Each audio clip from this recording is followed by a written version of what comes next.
This broadcast is being brought to you by Covenant Medical Center at 6109 Crenshaw Boulevard in Los Angeles, where they specialize in cardiology, diabetes, hypertension, and pain management. Dr. Donald Ware is your specialist, whose practice is focused on patient care, rehabilitation, and life quality.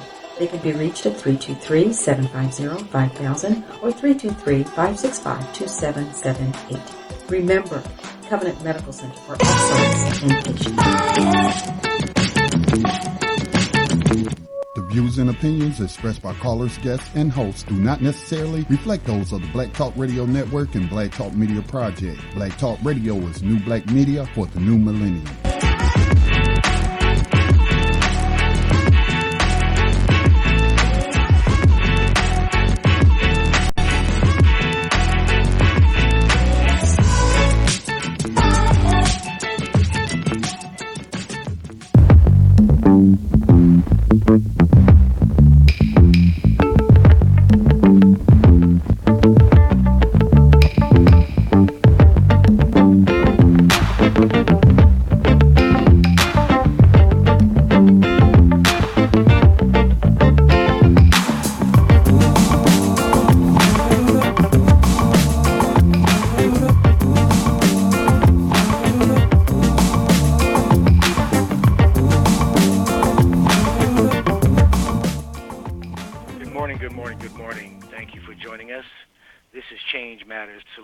And I am Kenny Hendricks coming to you from our studios in Dallas, Texas.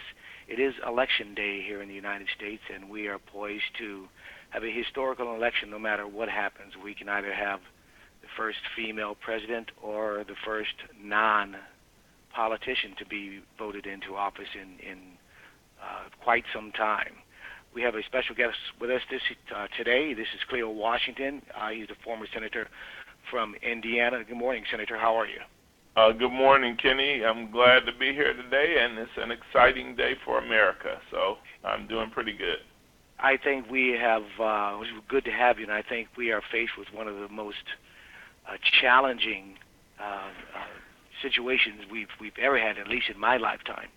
You know, normally over the years I've said, a lot of times we're voting for the lesser of two evils with regard to voting for the president, but we've never had anything like this, and it'd be interesting to hear your take, actually from the inside, as a former politician or as a politician.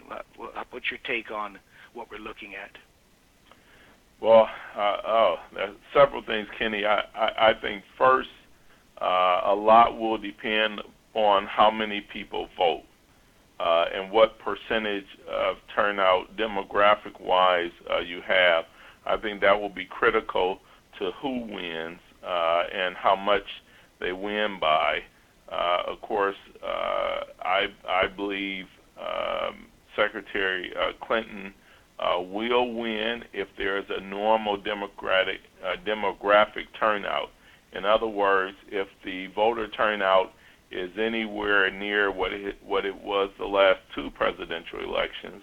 In 2008, it was a 62% turnout of registered voters, and in 2012 it dropped to 57%. If it's anywhere in that area, I believe Clinton will win. If there's a super high turnout, for example, 63, 64%, then I believe it will be a landslide by Clinton. There are very few scenarios in which I think Trump can win. However, I remind a lot of my friends, and I was talking to some folks from an Indianapolis radio station I'll be talking to later. I remind them of Brexit. I happened to be in London on June 23rd, and some of your viewers may recall prior to the vote on Friday, June 24th, whether Great Britain would leave the United Kingdom, all the polls showed that about 54% of voters believed that they would stay. But instead, all those voters did not come out, and the voters that wanted Britain to exit the Union, they came out, and there you go, we had Brexit, and it was a shock to the whole world. So it can be a shock to most, I think, political analysts today, if indeed there's a lot of complacency, and the folks that would probably would vote for Clinton if they came out, if they stay home, and that's across the country, and that's probably the I would say the biggest unknown is what percentage of voters will come out. I have I'm sorry. I have a question for you. What do you think about the early voting returns? How much do you think that'll play into it? My question is based on the fact that here in North Carolina, my home state, they set a record. 3 million have participated in early voting, and that shattered the last record. So how are we figuring that into it, the early voting? Yeah, no, and that's a very good point to bring out. The early voting states that I think will have the biggest play is in North Carolina and Florida, without a doubt. And as you mentioned, in North Carolina, the numbers are like 3 million, and in Florida, the number is closer to 6 million. Now, it depends upon, you have to do a demographic breakdown of those numbers. For example, in North Carolina, and I don't know I'm 100% accurate in North Carolina. I know, for example, the percent of turnout in 2012 was probably at least 10% higher of African American voters in North Carolina than it has been in 2016. Now, fortunately for Clinton, that will be offset by a much larger percentage of Latino turnout. And if the Latino turnout is equal in early voting to what it will be today, then even though most folks believe that Trump will win North Carolina, I believe North Carolina will go in favor of Clinton. But again, that early vote turnout, the voter turnout operation, and I think this is one of the factors that may determine who wins. The voter turnout operation that the Democrats have, I think, is a lot stronger than the ground game of the Republicans. And if that's the case, that may account for 1 to 2% of the vote.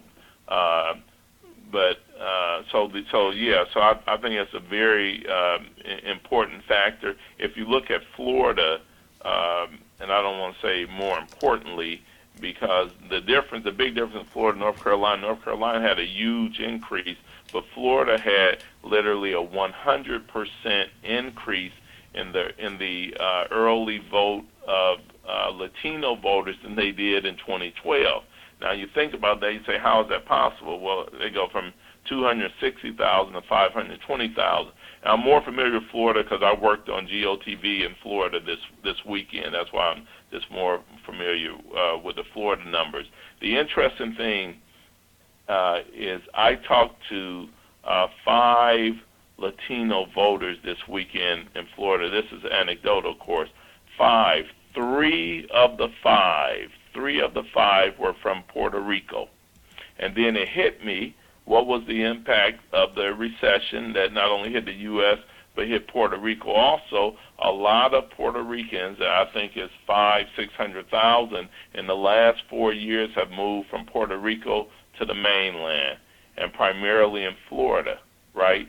And so that's where Clinton got a big boost by the fact of how Trump started his campaign, which was criticizing Mexicans. And you all remember all of his volatile statements and the accusations, the imputations he made about them. And I think that's helped tremendously, and that has helped tremendously drive the early voter turnout.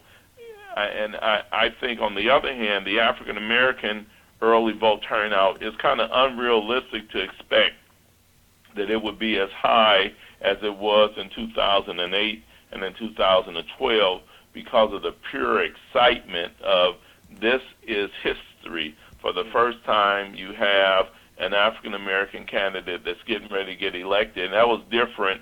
And I don't know, your ages, but I remember in '84 working on the Jesse Jackson campaign, and in '88, but mainly in '84 working on out of D.C.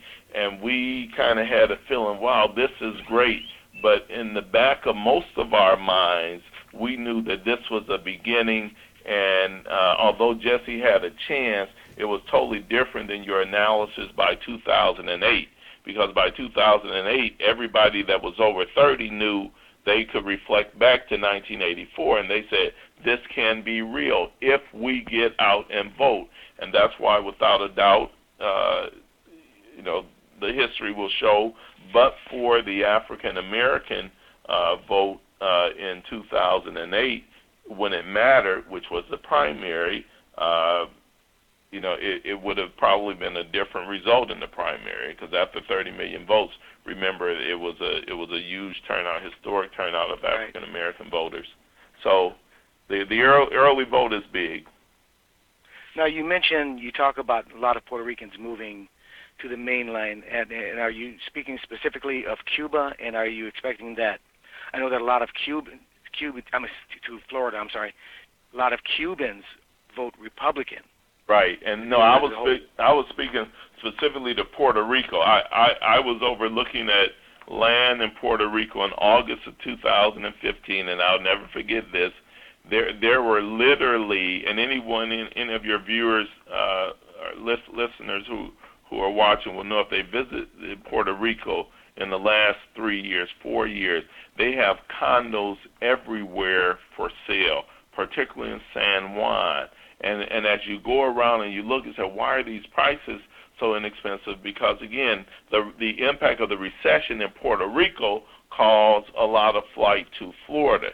Now, as opposed to, I agree with you 100%, the history of Cuban voters, especially in South Florida, have been to support the Republican Party. Right. But I think that is changing also, I think, with Obama's efforts to open up ties with Cuba. I still think the older Cuban voters, again, that's a demographic within the demographic, yep, exactly. They are still largely, and I forget the poll numbers I saw, maybe 52-48 pro-Republican, and that's what Trump is betting on. But I think that will be offset by the pure, and again, I don't have, I can't pull it up now, but the pure number of Puerto Ricans that, the pure number of Latinos, that lived in Puerto Rico and that have since moved to Florida in the last 4 years. If somebody could pull it up, I bet it's 500,000. If not 500,000, it has to be 300,000 or 400,000. And when you visit Puerto Rico, when you visit particularly San Juan, you can see it. And then that's where it hit me this weekend that 3 out of the 5 that were out canvassing at the same time, and you happen to be canvassing, knocking on doors and shaking hands, and you mentioned, where are you originally from? I mentioned Indiana. I'm living in Alabama now. And they say, oh, and then I asked them the same question. They say Puerto Rico, San Juan, and then that's when it hit me that that's the hidden vote that a lot of these polls are not probably taking into account, right? Because half of those folks, maybe 75% that are moving over, they don't have a landline. They're operating strictly on wireless devices, and I bet they haven't been polled. And that's why if you see Florida numbers come in tonight and it's not nearly as close as the polls show, that's the reason, because of Latino voters who are from Puerto Rico. And, you recall back, this is different than 2000. The Gore-Bush polls showed, very even going into, I think Bush had a 3 or 4 point lead, maybe, but the voter turnout of Gore. Okay, Google. And the Democrats, the difference here is, even though it's dead even, it's the combination of the voter turnout operation and the pure demographic shift in Florida. And again, to the earlier question, in North Carolina also, and I forget the exact percentage in North Carolina, but it's a significantly higher in both North Carolina and in Nevada, a significantly higher percentage of Hispanic voters. And I would not be surprised, because of what Mr. Trump has said, if Secretary Clinton wins 65-70% of that vote. I found the information you requested. The number of people leaving Puerto Rico for the U.S. mainland, according to a 2014 report, is at historic levels with about 240 people a day leaving Puerto Rico, coming here to the United States, and economics was the driving factor. Yep. Wow. And so, and again, if those folks come out today, a lot of folks on television have everyone half scared. And again, you should be half scared because we got Brexit to look at. But again, Latino voters are more motivated, I think, this time than African Americans were in 2008 and in 2012. Because what Trump presidency could look like for them, and all the efforts he talked about, the whole build the wall and the deportation efforts. And a lot of the Brexit folks had buyer's remorse after they voted for Brexit. They figured out what was going on and said, "Oh my, what have I done?" But I wanted to go back to something you had mentioned earlier. You talked about the ground game, and Hillary has a much better ground game than Trump does. But there's also the flip side of that is there's an enthusiasm gap. Trump has been able to marshal the resources, if you will, and the people are excited about this. Now, if you look at who those people are, a lot of them are the people that Hillary calls the deplorables, a lot of the alt-right people, the KKK, etc. Whereas Hillary is not a dynamic speaker. It's hard for her to bring people into the fray because she's a wonk. She's very policy-oriented, and she's just not that exciting. So there is that enthusiasm gap, and I'm wondering how you think that's going to affect things. Yeah, and that's, I guess, that's a concern. Okay, it is a concern, but I think that will be offset by the overall demographics. But first, let me discuss, why do we have this enthusiasm gap? I think what Trump has been excellent at is selling a narrative that isn't true. And that's the narrative that you have lost your jobs because of, and then you can point to the groups, to the demographic groups. He hasn't said because of African Americans, he said because of the growth of immigration, right? Of Hispanics, because of all these Muslim immigrants coming from Syria and from different parts of Europe and Asia. Right, and then you have a particular demographic. The reality is America is changing dramatically, and if you put it in the perspective of where we were, just very briefly, in 1956, if you think about it, America had 150 million people, right? 60 years later, we have over 300 million, 320 million, right? The difference is, in 1956, when Eisenhower got elected president, he got 40% of the African-American vote as a Republican, right? Now, what changed, we know, dramatically after that, well, one, he got 40% of the vote, and again, I may be a little older than you all, so this is kind of clear to me, because 2 years prior was Brown versus Board of Education, right? That began to open up opportunities for integration in education, right? The 1954 Brown decision, and that was decided by Earl Warren, who was appointed in 52 by who? Eisenhower, a Republican, appointed Warren, a Republican, as Chief Justice, and then Brown 2 years later was 9-0. And African Americans responded to that because then there was not a real difference between the policies that were supported by Republicans or Democrats in regards to African American. Then that's what made the change. It was right after that. Of course, 8 years later you had, 4 years later you had Kennedy, then 8 years later you had the Civil Rights Act in 1964. And then that was the real pivotal change in what has happened, right? Because at that point it was clear that Democrats supported policies to provide for equal opportunity for African Americans. Now, so let me go back and we know the history of that. 64, then the 65 Voting Rights Act, and then 1978, the decision out in California, Bakke, right, that began opening doors of opportunity for education. But now, So now to come back to your question, the enthusiasm gap Trump has been able to create is to appeal to, we will go back to the good old days, and we're not going back to the good old days because the demographics will not allow you to go back to those, those that believe those were the good old days. Very few of us who were born after 1960, you don't believe those were the good old days, because we realize, although we don't like to discuss it on a daily basis, and perhaps we shouldn't, except to the extent that you need to know your history.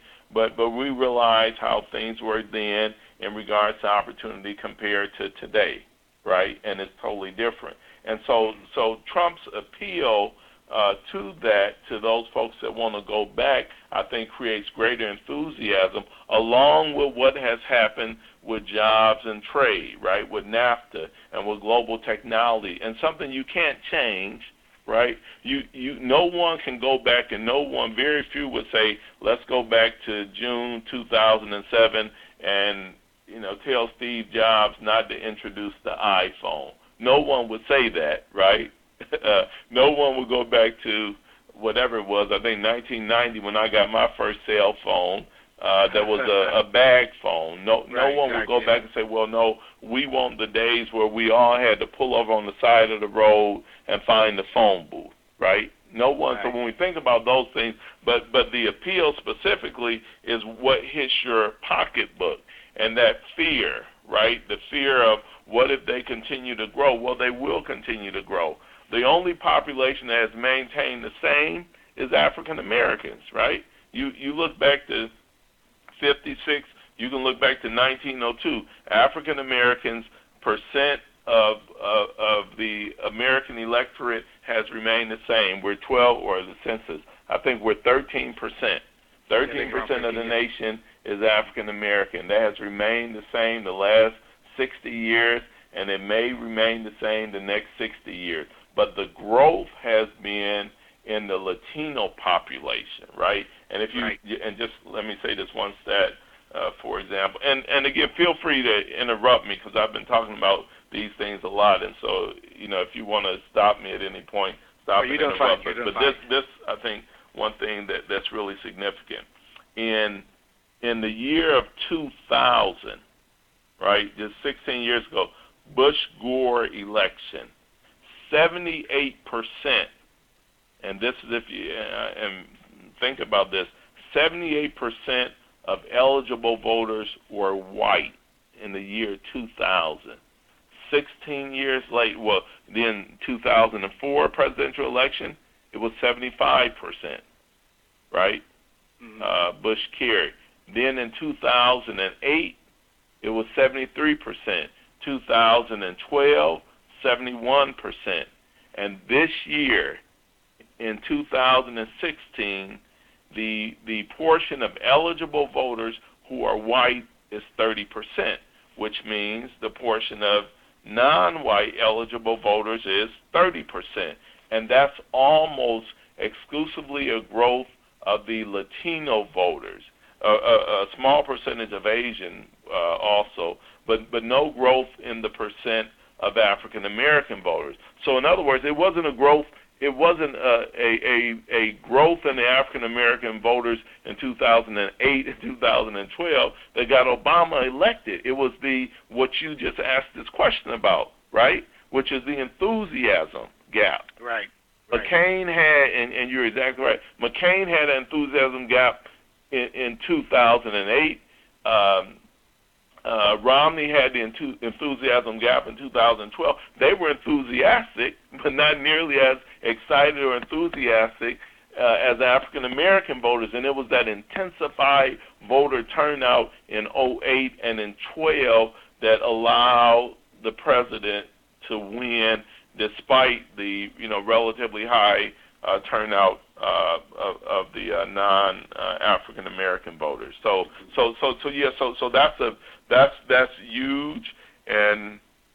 But my point is, even if there is an enthusiasm gap, which there will be with Trump voters, I think that will be offset this time not by African American intensity, but by the Latino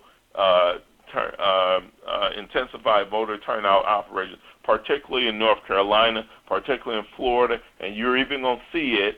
I think one of you said you're in Texas. You're going to see it in Texas. Yeah, I'm in Texas. Texas won't be one this year, but Texas, if Clinton wins in today, Texas, I believe, and I yesterday make this prediction 4 years later, Texas will have a legitimate chance of going Democrat. Right.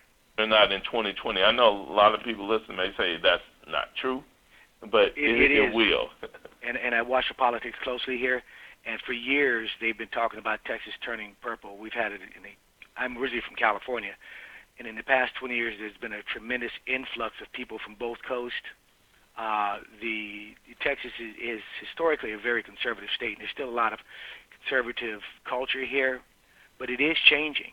It's changing a lot quicker than people expected. You know, for them to talk about Texas turning purple this time and eventually blue, I think the forecast before was out, another 10 or so years. But it's happening a lot quicker because just the number of people moving here. A lot of those are the Latino people coming from other places. But one of the other things I wanted to mention, you mentioned the Asian folks. In the last election, it was very surprising. What surprised me was that Obama got 73% of the Asian vote. Now, Asians are generally very conservative people, and you expect them to vote more Republican. But with 73% of the Asian vote, that was very striking. And with Trump, and again, that's a demographic that will increase, not at the same level as the Latino demographic, but that will continue to increase. It's natural, right? So the only so long as African Americans stay the same, and this goes to the power of coalitions. If you look at the commonality of interests, right, of a disproportionate number of African Americans, a disproportionate number of Latino voters, and a disproportionate number of Asian voters. If someone comes up with a public policy platform where those commonality of interests begin coming together more, then it's going to be very difficult for any Republican to win the presidency for the rest of our lives unless they decide to change their views on certain public policy issues, primarily, and I don't know if you want to get into this yet, but primarily issues that will ultimately be resolved by the Supreme Court of the United States. And I forget his name, the head of the Reince Priebus. Yeah, the head of the Republican Party after the 2012 Romney loss. They did, I think they called it an autopsy. An autopsy. Mm-hmm. Yep, and it talked about the need to reach out to more Latino voters. So much for that. Have friendlier policies. Yeah. And you can have, and I don't necessarily want to tell anyone how to do that, but you can have friendlier policies that appeal to Latinos, as evidenced by what? The 2000 election, George Bush, most of you may recall, he got about 40, maybe 43. It was some high percent of the Latino vote. Yep. And had, to be honest, had Jeb Bush won, I think it would be a totally different analysis today, because I think he could have made, and maybe even Marco Rubio, he could have certainly, Jeb made some of the same appeals, right? Again, common interest, economic opportunity, common interest, keep the doors of education open, particularly for low-income people, right? And that's where you cross over into demographic analysis with a millennial, taking into account what issues are most important for millennials. And all of it really goes back to the fundamentals of the American dream, right? If you have an education, if you have an opportunity to get a good education, you have an opportunity to get a good job, then you can fulfill a lot of whatever you feel is the American dream. And so long as Democrats focus on that more than anything else, I think they'll have a shot at continuing to maintain the presidency. Now, a lot of this is the interesting thing. A lot of people don't realize this, and I tell friends this all the time, particularly over the last 2 years when people have panicked. What has happened in America over the last 60 years, if you think about it, America has been split. So in that sense, this has been one of the nastiest elections ever because you never had a candidate called a nasty woman, right? You never had a candidate say that I'm gonna build a permanent wall. You never. So outside of those things, it's the same, right? And when you do and if you think about it, you do the breakdown since the last 60 years, 15 presidential elections, 15 Republicans, right? Eisenhower in 56, Nixon in 68, Nixon in 72, Reagan in 80, Reagan in 84, George Herbert Walker in 88, George W. in 2000, and George W. in 2004, right? And then you had Kennedy in 60, Johnson 64, you had Carter, then you had Clinton, and Obama. So you've had 8 Republicans elected and 7 Democrats in the last 60 years. And when you look at that, that is amazing.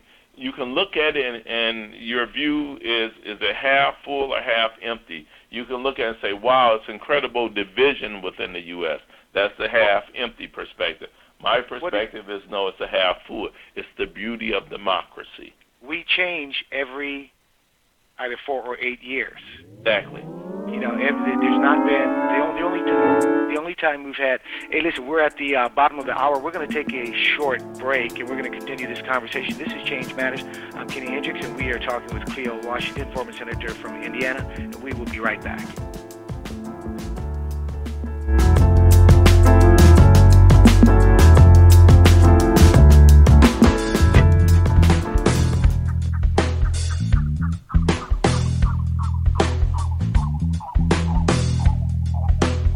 You're listening to Change Matters Solutions on Black Talk Radio, hosted by Kenny Hendricks and Colette Williams.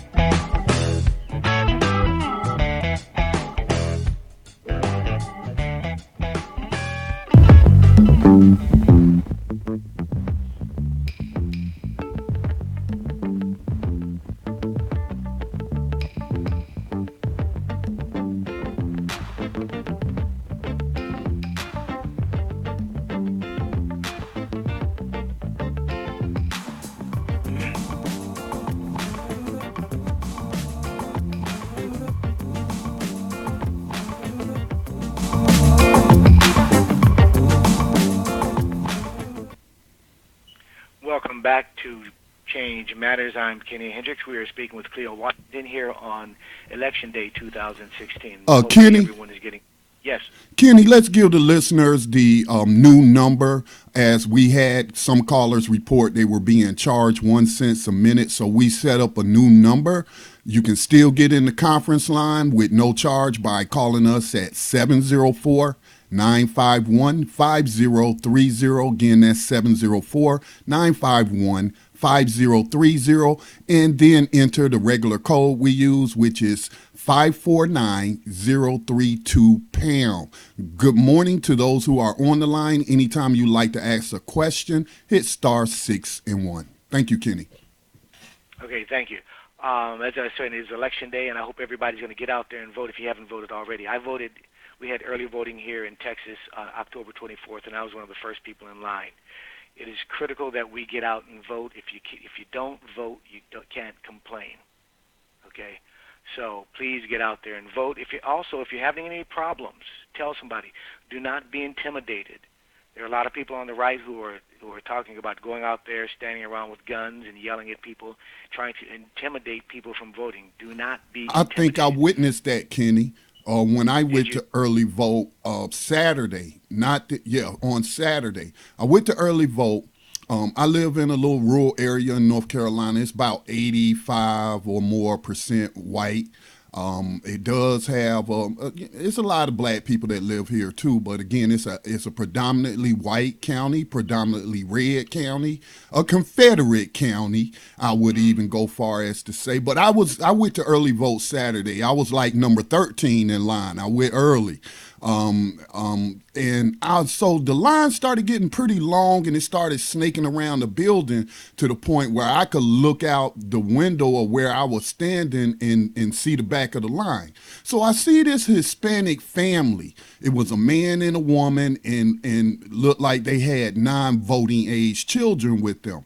And as they were walking to get in the back of the line, I'm looking at this white male go up to them. Now, I'm inside, they're outside, so I have no idea what he said to them. But whatever he said to them, they turned around and left. Wow. Well, yeah, the National NAACP and the Urban League, they have voter suppression hotline set up. I don't have the numbers available for people to call in situations like that, and that's just shameful that anything like that is happening. Let me bring something up, and we can get into that. Here's what I wanted to talk about, but I do want to get into that voter suppression and voter intimidation. And Scotty, I've mentioned this over the past months. My real thought, my real belief is that Trump doesn't really want to become president. I don't believe he wants to do the work. He's done nothing to bone up on the policies. He just likes being in front of the crowd. I think he has a fetish for being in front of the crowd and all the adulation that comes with that. He has said so many things that that would tank any other candidate's run. He has said them. I believe he's been looking for an exit ramp, but what he's done, I think he's stoked a fire that even he can't put out. And I'm on the Huffington Post website right now, and apparently he was on Fox and Friends this morning, and he said, if I don't win, I will consider it a waste of time, energy, and money. And that goes to show you that he's not serious about this. He's not serious about it. He said sometime about a month ago, maybe 2 months ago, that if he didn't win, he would just go back to his good life and have a nice long vacation. Those aren't the words of a man who wants this job. And I seriously don't believe he wants it. I think it was a ruse. I think it was a way to try to get, I think it was NBC he was on for The Apprentice, to give him more money, and that fell through. And he's just been going with it.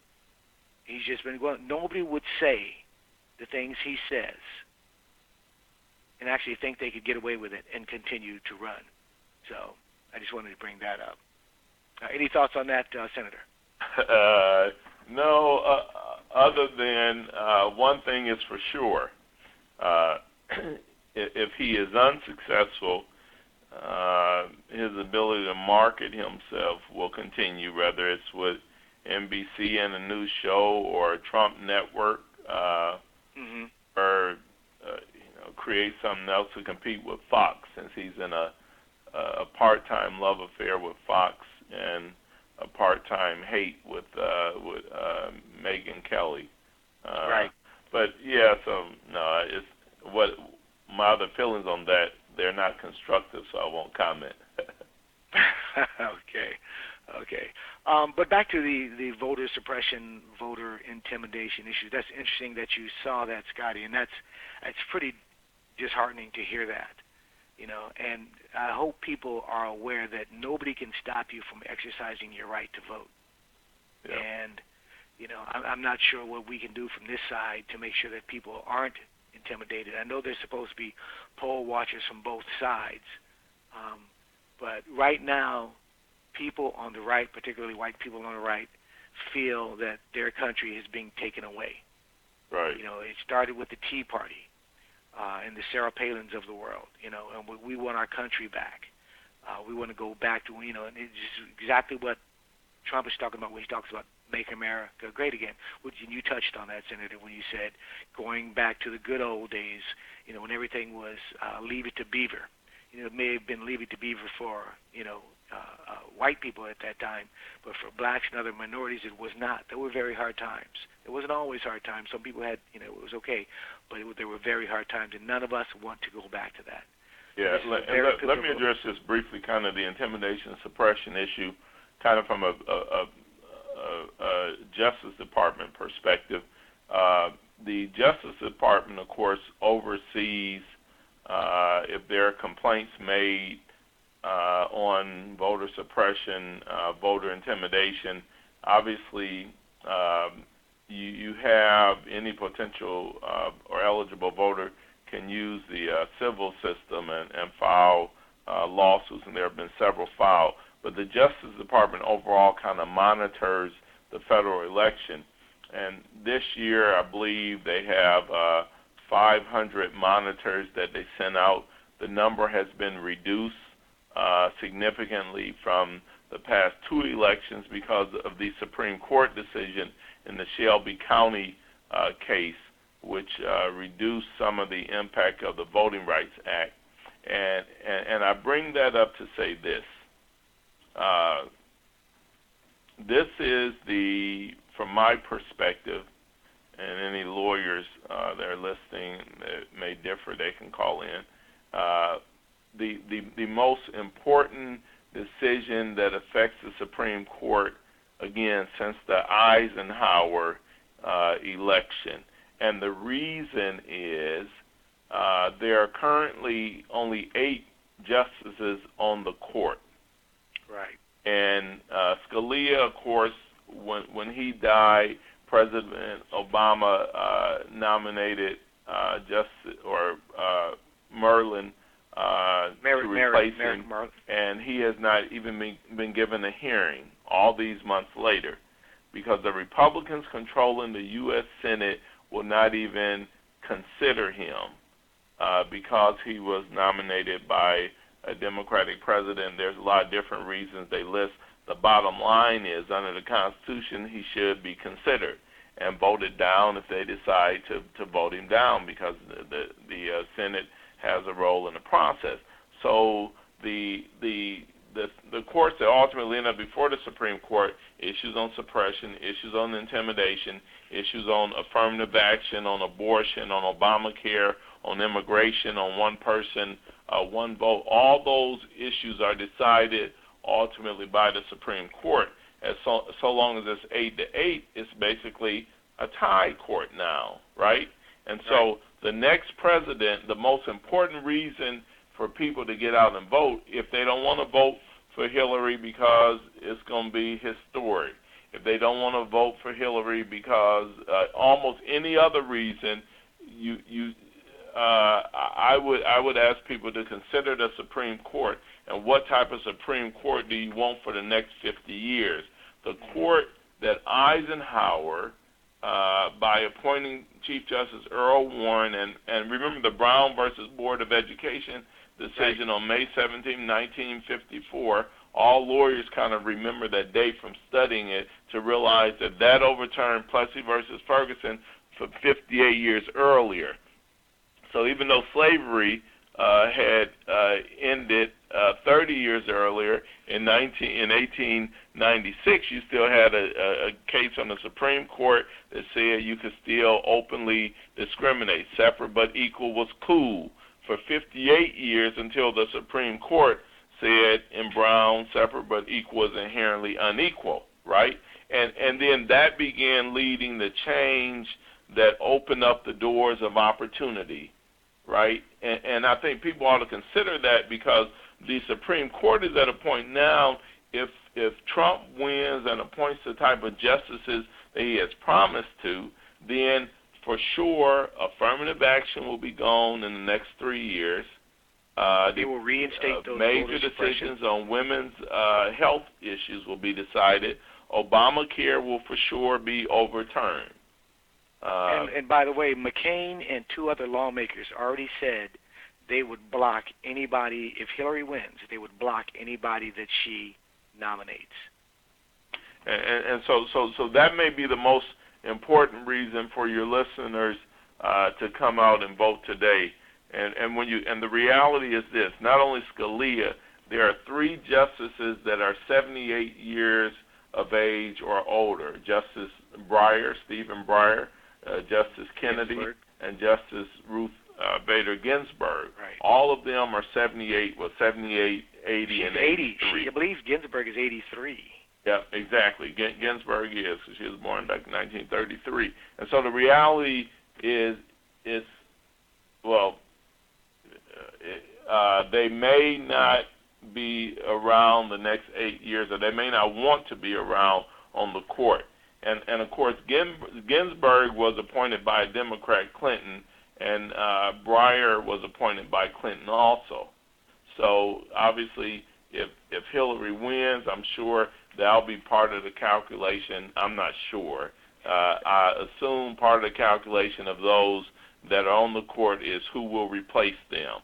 Right. And again, a Clinton victory will likely mean that the next 3, maybe 4 justices will be appointed by a Democrat. The reality of a Trump victory is the next 3, maybe 4 justices will be appointed by a Republican.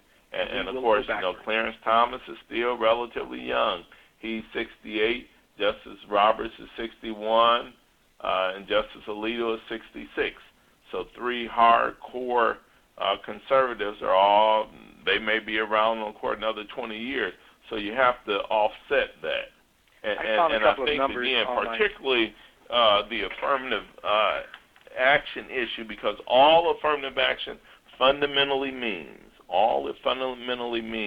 is equal opportunity under the Equal Protection Clause. And when you go back to the Bakke decision out in California, University of California versus Bakke in 1978, that's all it said was that you can use race as a factor, not the only factor, race as a factor when considering admissions to college. In other words, that you can consider diversity as important. And of course, what we've all learned since Bakke in 78, what we've all learned since then is in almost every other area you consider diversity as important. In government, in local government, state government, and federal government, on the courts, in the private sector, in everything, diversity is considered important. But if you have those controlling the 9 members on the Supreme Court, if you have 5 that are controlling votes and they believe diversity is not important, then obviously they're in a situation where they will overturn affirmative action. And I think that's, if there's the single biggest risk to African Americans is that. And some people would disagree and say, oh, no, I disagree because everyone's had opportunity today. No, there's a cycle of poverty today. There's also a cycle of wealth, right? I have very, very little risk that my sons won't be successful. Why? Because I have a law degree. My wife has a PhD. If they're not, now they don't deserve any break whatsoever. If they can't get into, Indiana University, California State, Harvard, Yale, or Princeton, wherever they want to go, it's because of what they failed to do. They have full opportunity. They have as much opportunity as any little rich white kid growing up in America or any kid that's been exposed to everything. But those that are still growing up in socioeconomically disadvantaged backgrounds, those are the very ones that need that equal opportunity. Right. I found a couple of numbers, actually 3 numbers I want to give out. There's an election protection number, 866-OUR-VOTE. Election protection, again, 866-OUR-VOTE. There's a number here, 866-MY-VOTE-1, 866-MY-VOTE-1. And there's one here, for, the ACLU Voter Protection Hotline, 877-523-2792. Let me give those out again. Election protection is 866-OUR-VOTE, 866-OUR-VOTE. There's the 866-MY-VOTE-1, 866-MY-VOTE-1. And the Texas ACLU Voter Protection Hotline is 877-523-2792. If you notice something, they're always saying if you see something, say something. If you notice something, say something, call one of these numbers to report any intimidation, people standing outside that shouldn't be there, people walking up to you saying anything, people standing outside with guns and things like that. Please do not be intimidated. Again, this is Kenny Hendricks. We are Change Matters Solutions, and we're speaking with Cleo Washington, former senator from the state of Indiana. Senator, I wanted to bring something back up that we talked about a few moments back about Donald Trump and how he has gotten the right really excited. And I think one of the things that he's done is he's created an enemy. And that's one of the ways that you get a nation together, is you create an enemy. Hitler did it. He created the Jews as an enemy. And all the time, every time somebody's been able to galvanize people. They've done it at that level. They've done it by creating an enemy. After 9/11, the Muslims became the enemy, and the country became galvanized behind the war and things like that. Now, that was squandered, and that's a whole other issue. But any thoughts with regard to how he's done that? Because what he's been able to do is redirect the anger toward, for example, the immigrants, as opposed to businesses moving overseas. He talks about the Chinese taking our business, but they can't take our business unless our businesses move over there. If people are worried about illegal immigrants being hired, they can't come here and get hired unless the businesses are hiring them. So he's redirecting this anger at the people themselves as opposed to the people that are actually responsible for it. I agree, but I don't think that's the biggest problem. But let me first. I do agree because what he's done, the whole "Make America Great Again," right, is great again prior to the influx of Latinos, prior to the influx of Muslims, prior to the influx of Asians. What we're going to do, or what he proposes to do in changing the whole way we're perceived internationally by questioning our relationship with NATO. I think that's right. What you said is it is effectively, again, creating an enemy and galvanizing support, and again creating that kind of enthusiasm to go out and support him. And when you go out to a Trump rally and you listen to things just like the lock her up and build that wall, just stuff that a lot of folks think is crazy, but yet on the other hand, he has a huge amount of support. He's going to get 60 million voters that vote for him today. Now, but I think what it is, Kenny, or Scotty, whoever asked the question, I think a lot of it is simply Republicans coming home. That even if they don't, I think a lot of the vote, rather, will be, even if they don't agree with him, and they probably don't on a lot of issues, but he organized the primary to win the primary. He beat a lot of good candidates. Jeb Bush and Marco Rubio would have been very appealing candidates for a lot of moderate and independent voters, and even a fair number of conservative Democratic voters.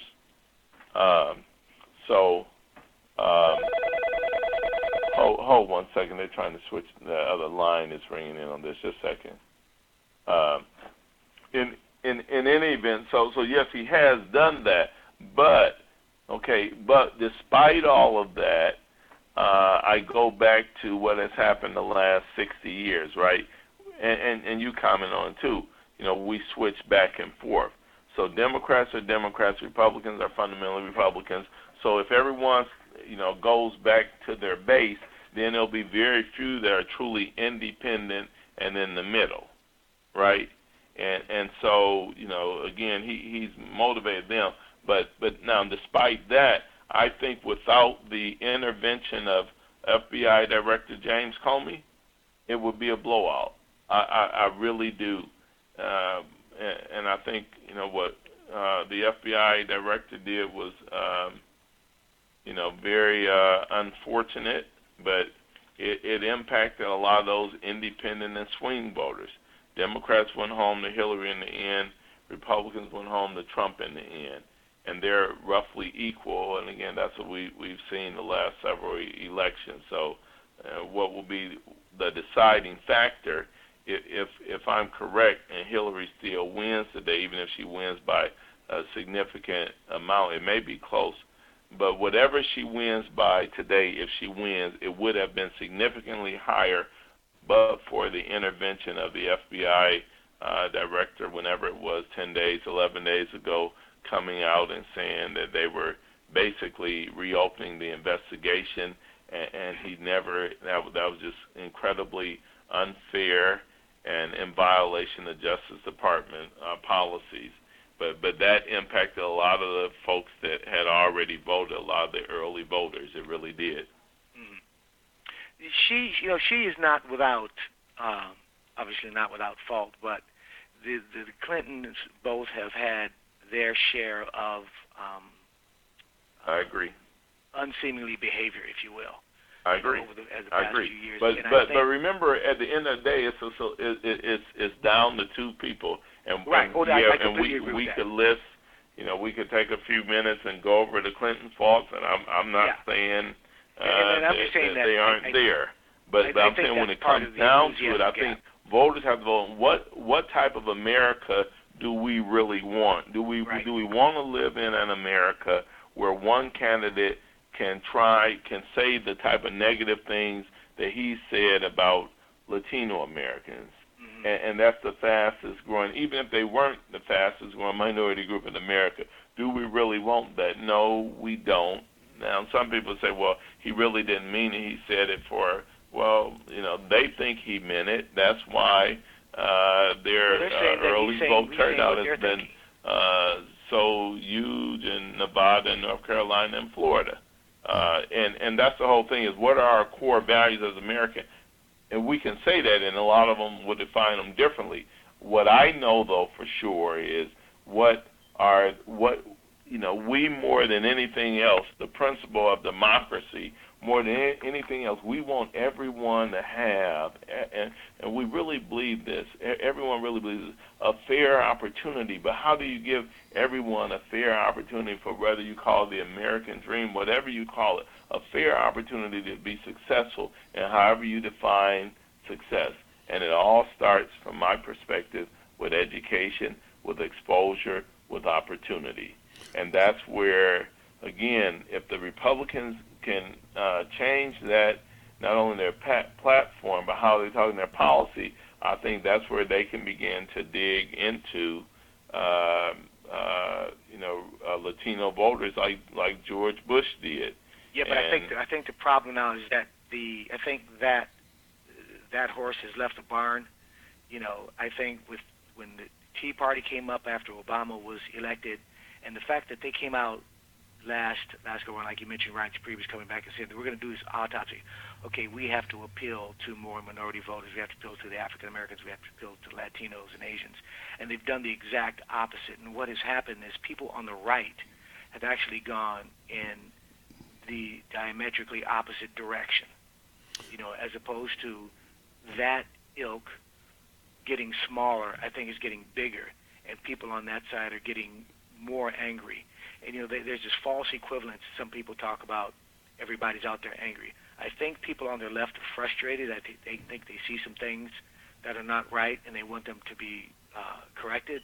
But I think there's a palpable anger on the right that is not equated on the left. And these people are angry. And I don't think there's any turning back. I don't think you're going to get a lot of these people. If you look at their faces at some of these Trump rallies, there's a level of anger there that we haven't seen since the pictures of Selma, okay, and the pictures of black people getting kicked around when they were trying to sit at the lunch counters.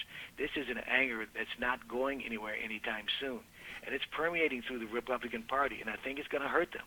Because Ken, we had to go into final comments. Okay. I'm going to go ahead and let the senator with some final comments. But again, this is Kenny Hendricks, and this is Change Matters. And this is former senator from Indiana, Cleo, Washington, with some closing comments. Go ahead, sir. I would encourage everyone, all your listeners, to get out and vote today. Call everyone they know, or email them, or text them. The bad news: the black early vote turnout is down. The good news: the Latino early vote turnout is up big time. And so the great news is demographics are often destiny. And to that extent, if a reasonable number of Americans come out and vote today, I think a lot of people will be very proud tomorrow when we celebrate the history in America electing the first woman president. I think people may not feel it today, but they'll feel kind of the same type of excitement they felt in 2008 when President Obama got elected, and it is a continual progress. President Obama oftentimes talk about incremental progress, and we are making incremental progress. The glass is half full, not half empty, and I think everyone just needs to do everything they can to continue to make America better. Thank you very much. And I'd like to add one thing to that. You talked about the Supreme Court. I'd like to add how important that is. Sorry. If you don't vote today, you may not be able to vote tomorrow. This is Kenny Hendricks. This is Change Matters. Thank you for joining us. I want to thank Senator Cleo Washington, formerly from the state of Indiana, now living in Alabama. Thanks Scotty Reed for producing the show. And everyone, please get out and vote. Thank you very much.